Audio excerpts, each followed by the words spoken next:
Sentence de Cheikh Mohammed ibn Smak. Cette élite des ascètes, ce chef de tous ceux qui savent le Coran par cœur, cet austère sectateur des pratiques de la religion, ce cœur généreux pour lequel le monde n'avait pas de charme, ce pôle des cieux, ce Mohammed ibn Smak, que la miséricorde d'Allah soit sur lui.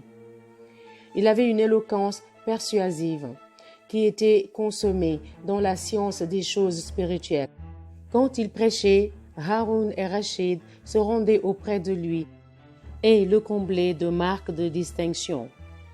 Ce saint homme disait un jour: « Le plus méritoire de tous les actes, c'est de ne jamais se considérer soi-même comme supérieur à qui que ce soit et de parvenir ainsi au degré de l'humilité. » Il disait encore: « Autrefois, la compagnie des hommes me semblait une potion délicieuse dont les effets étaient salutaires.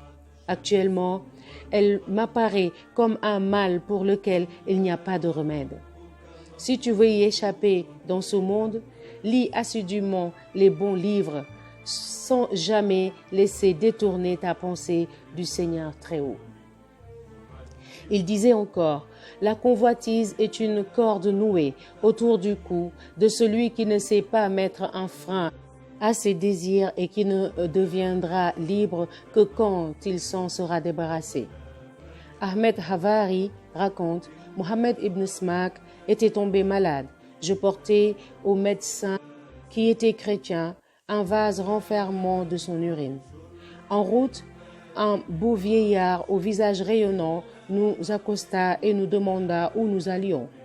Lorsque nous lui eûmes expliqué ce dont il s'agissait, il nous dit: « Comment? Vous voulez faire traiter un ami du Seigneur très haut par un de ses ennemis? Retournez sur vos pas et dites à Mohammed ibn Smak qu'il se frictionne avec la main en récitant: « Je cherche refuge en Dieu contre Shaitan le lapidé. Nous avons réellement envoyé le Coran d'en haut et il est descendu réellement. Et toi, nous t'avons envoyé que pour annoncer et pour avertir. » Nous retournâmes donc sur nos pas et quand nous eûmes exécuté ce que nous avait prescrit le vieillard, Mohammed ibn Smak se trouva guéri et il nous dit que ce vieillard était Khizr en personne. Au moment d'expirer, Mohammed s'écria: « Mon Dieu, si moi-même je ne suis qu'un pécheur, du moins j'aime tes fidèles serviteurs, pardonne-moi par considération pour eux. » Et il rendit le dernier soupir.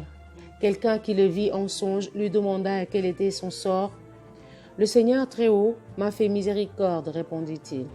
Mais à sa cour, personne n'est aussi considéré que ceux qui ont supporté le fardeau de nombreuses familles et se sont montrés pour elles pleins de tendresse. » Masha'Allah.